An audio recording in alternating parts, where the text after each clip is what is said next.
Ele foi pesquisar o 11 de setembro e ele traz várias evidências. Existem documentos físicos chamados Ted Gunderson Chronicle e tem os vídeos das entrevistas dele, tá? Quem quiser que se aventure aí, porque é uma tonelada de material. Então, quais as evidências que ele traz de que as torres foram implodidas? Ele cita leituras sísmicas que vieram do subsolo no momento do desabamento, antes do prédio cair, tremeu o chão.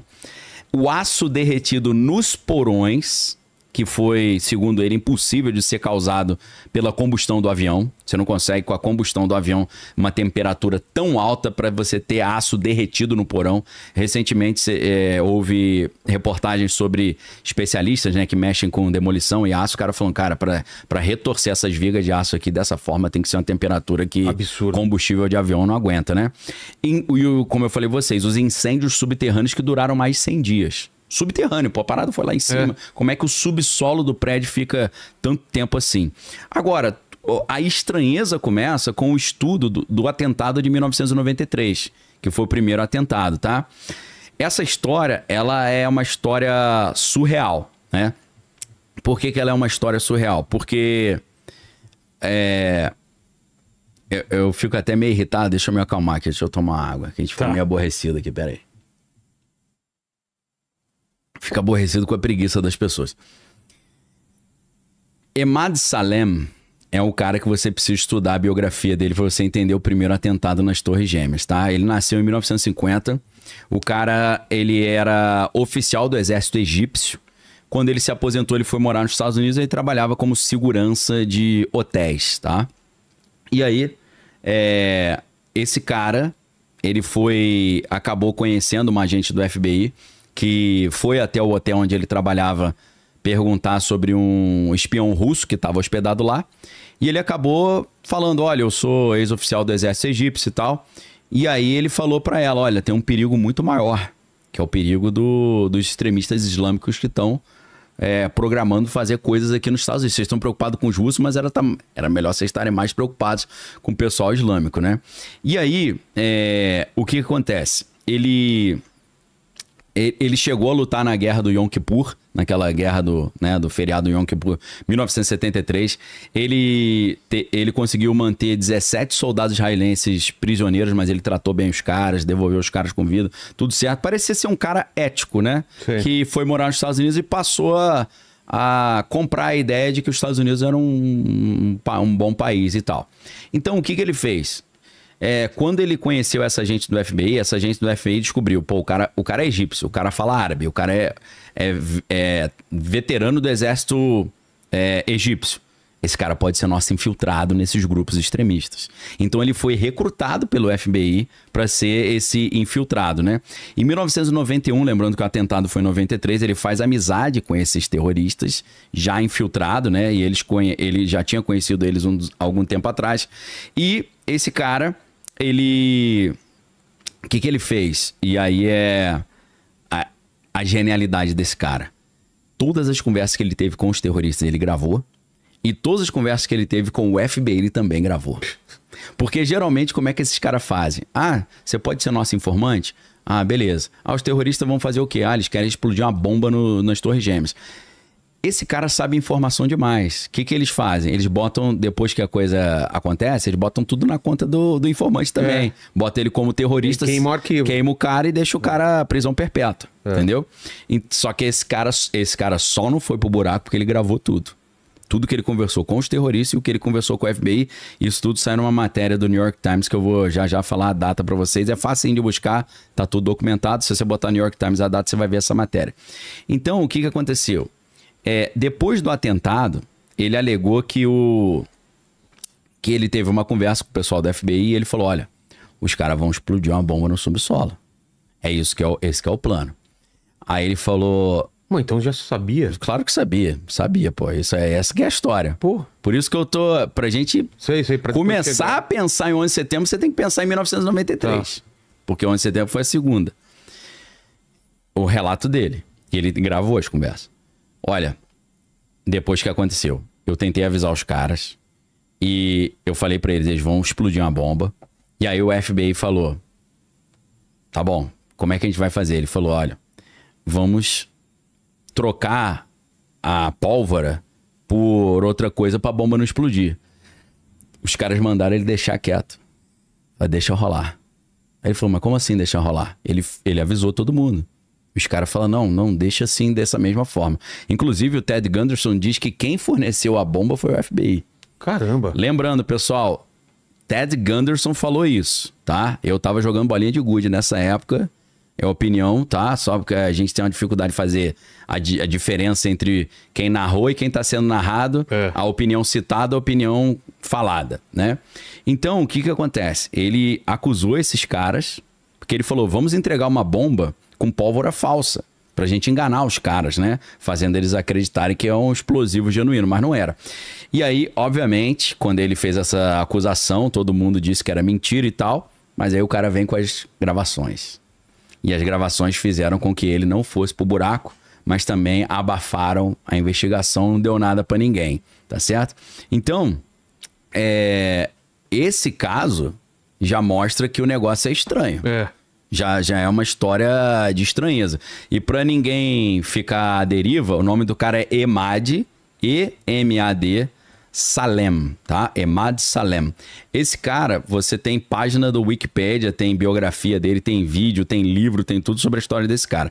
Então aqui é estranho porque o argumento é que havia um conhecimento prévio desse evento e houve um... Aparentemente, o FBI falou, deixa rolar. Deixa rolar. Por qual objetivo? O Ted Gunderson explica qual o objetivo. Desde os anos 80, o Congresso americano... Esse aí, cara? ó, O da frente ou de trás?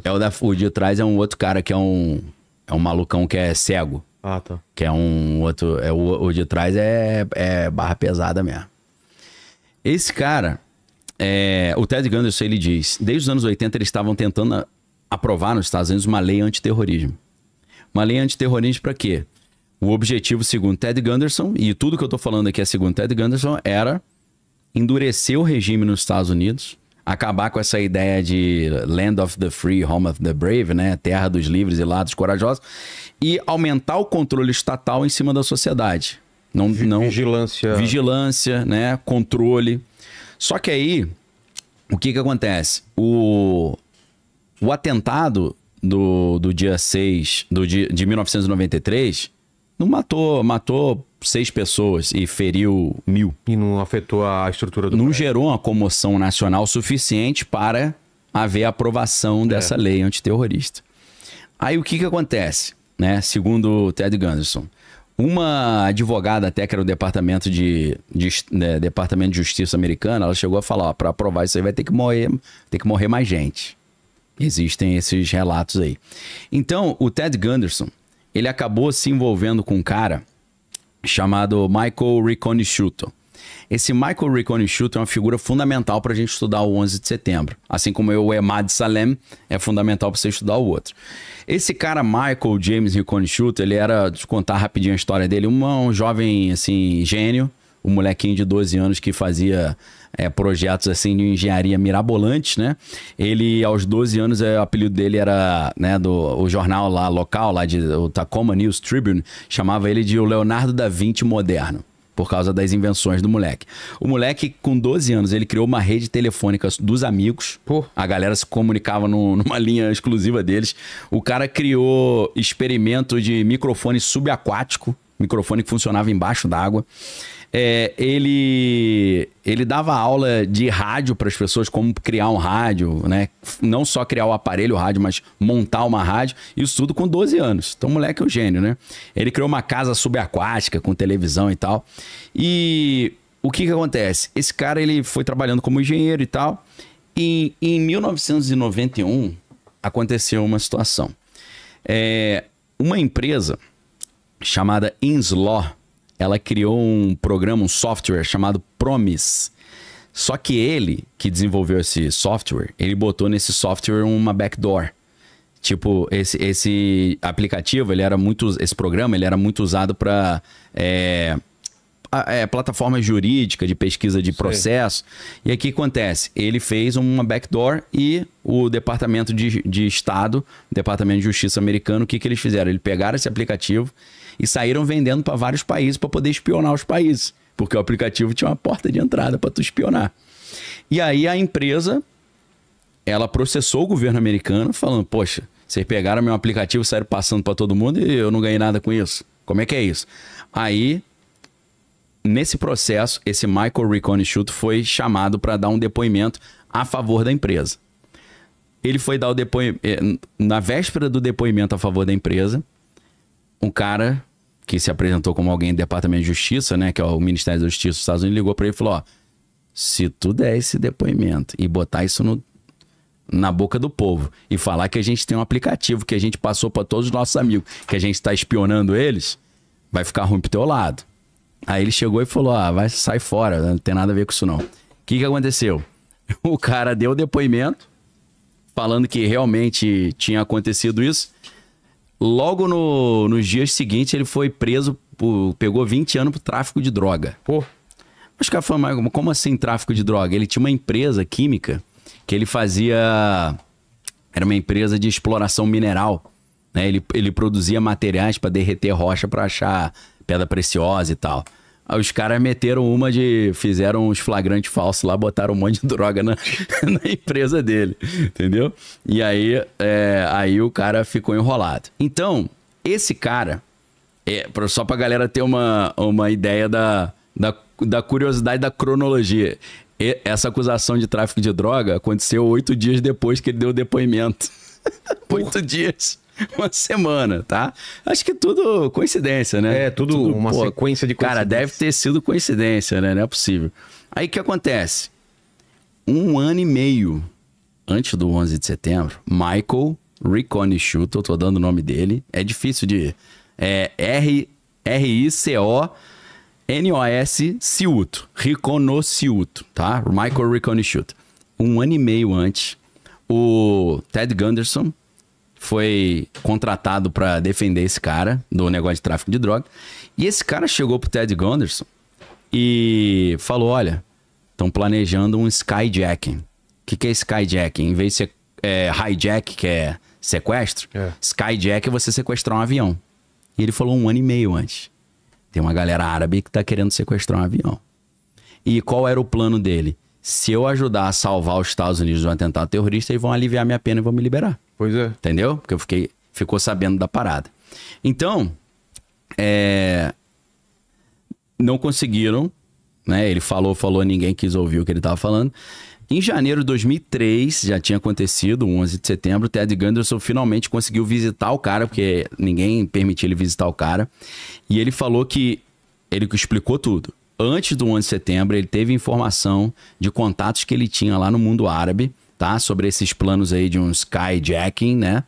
E ele explica certinho, o plano era usar o avião como um míssil. É exatamente o que eles fizeram jogando nas torres e no Pentágono, né? E ele identificou quem era o cara que estava comandando isso tudo, que era um cara de descendência árabe lá de New Jersey, que morava em New Jersey. E ele desenvolveu essas fontes, olha o nível da parada, porque ele teve uma reunião na época com um cara turco chamado Tim Osman. Sabe quem era esse cara de verdade? O passaporte turco dele era falso. O nome dele era Osama Bin Laden. O quê? Ele teve reuniões com Osama Bin Laden muitos anos antes, ele conheceu essa galera, né? Em 1986, muito antes do 11 de setembro e tal, né? Por causa da conexão que os caras tinham com o Departamento de Inteligência, porque a gente, voltando um pouquinho, Osama Bin Laden foi criado pela CIA, né? Porque a CIA queria montar um grupo interno do Afeganistão para expulsar os russos do Afeganistão. Eles treinaram, deram equipamentos e armas para os Mujahideen, que era um grupo de resistência, e o chefe desse grupo era o Osama Bin Laden, né? A gente pode esquecer também que Bin Laden é uma família de bilionários, né? Então, essa reunião que ele teve, né, foi organizada lá pelo pessoal do Departamento de Estado americano, e a ideia qual que era? Era para ajudar exatamente os rebeldes afegãos, dando mísseis para eles contra os soviéticos. Aí, exatamente, esse é o Michael Recone-Schutt.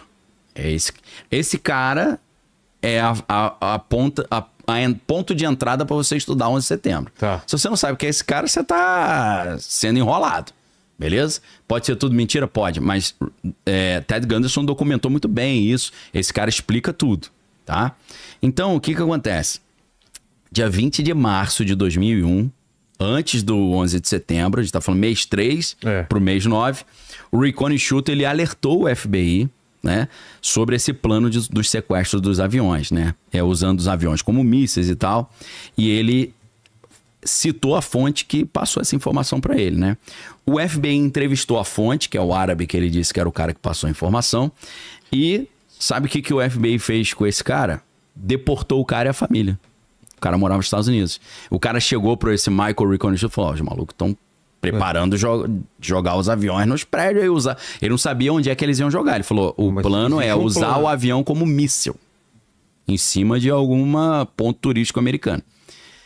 Aí ele fala pro FBI, ó, um árabe me falou, o FBI, qual árabe? Aí ele falou, árabe tal. Eles chegaram no árabe tal e falaram, tá deportado. Mandaram o cara embora dos Estados Unidos.